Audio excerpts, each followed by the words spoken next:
Bonsoir à tous, j'espère que votre journée s'est bien passée, qu'une belle soirée se prépare. Moi ce soir je tenais à faire cette vidéo pour aborder le problème d'être multi, pathologique, notamment quand on est diabétique avec d'autres pathologies. Là je me retrouve dans une situation où je ne sais pas si je dois en rire, en pleurer, être en colère. Voilà, on va choisir d'en rire. De toute façon, j'ai pas beaucoup de choix.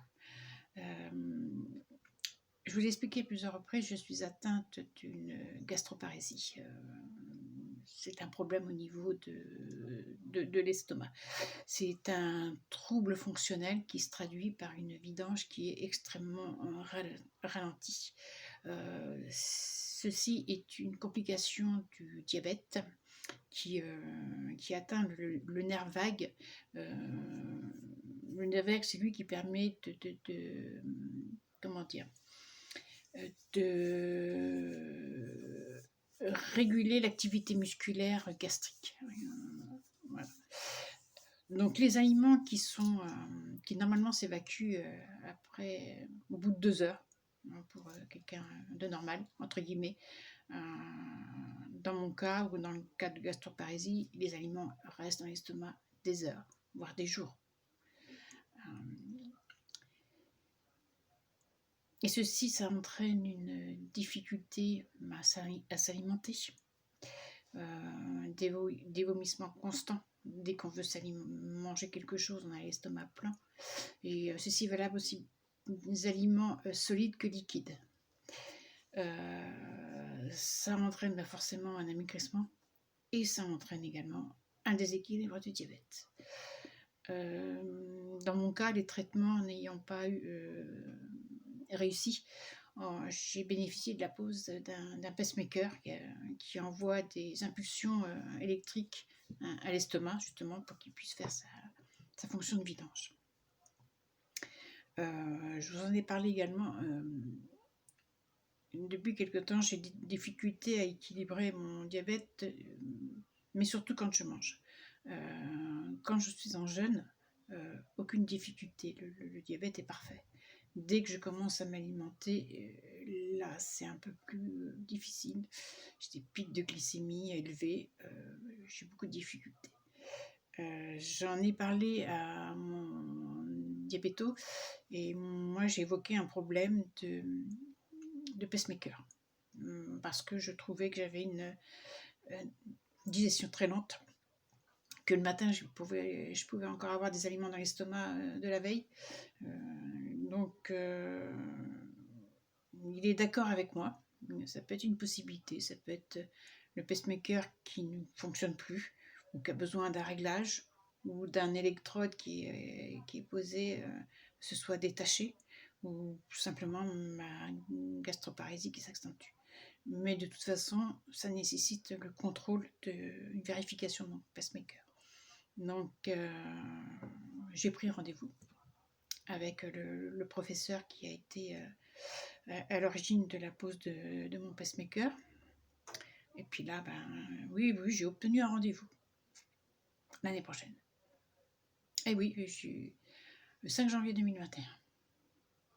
J'ai bien indiqué que c'était pour un problème éventuel de fonctionnement de pacemaker et qu'il fallait le contrôler. Mais il n'y a pas de place avant. Donc, j'ai dit tant pis, l'année prochaine. Et là, je fais quoi? Je me dis que je comprends pas. Et là,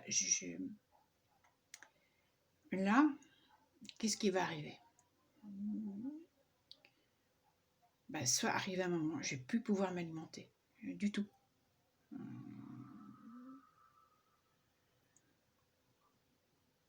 Et là, ça choque personne du corps médical, je vais dire. Enfin, voilà, on a l'air de trouver normal que je puisse pas m'alimenter jusqu'au 5 janvier 2021, voire plus tard. Par contre, quand je parle de jeûne, là, ça a l'air de choquer. Ça a l'air de dire, mais vous vous mettez en danger. C'est pas bon pour le diabète. On ne peut pas. Là, je comprends pas, moi. Quelle est la différence entre ne pas pouvoir s'alimenter et jeûner. Je pense que le résultat est le même. Simplement, quand je jeûne, je suis capable de m'arrêter, de reprendre l'alimentation. Avec mon pacemaker, s'il ne fonctionne pas, je ne suis pas capable de reprendre une alimentation. Donc voilà. Mais donc je sais pas. Après, on va me dire, on va se demander pourquoi je m'éloigne de plus en plus de la médecine conventionnelle. Là, elle me met en danger quand même. Elle oublie que j'ai un diabète, que j'ai un cancer. Ça passe à la trappe.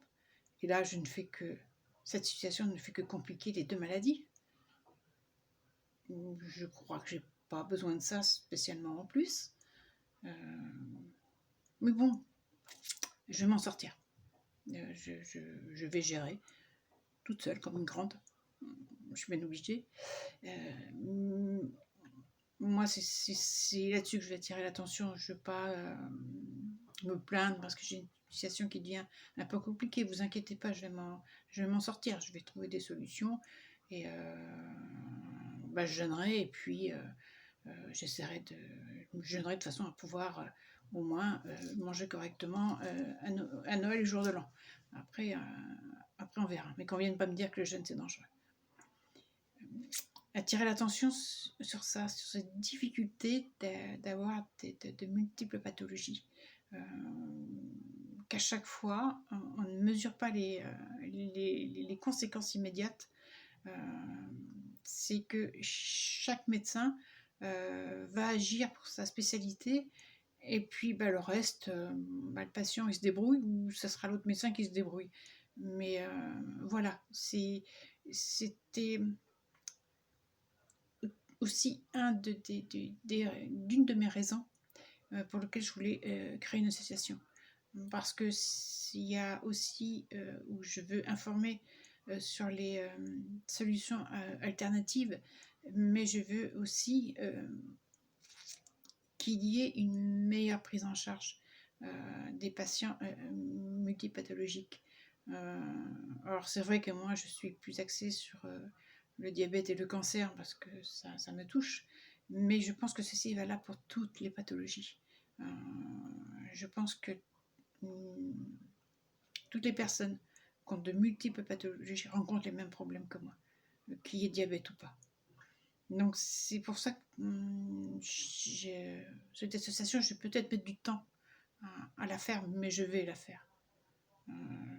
Mais je veux qu'elle soit bien faite, je prends le temps de bien y réfléchir. Mais ça sera un autre sujet. Je vous en parlerai quand je serai un peu plus avancée dans mon projet. Sur ce, je vous souhaite une bonne soirée et puis je vous dis à bientôt.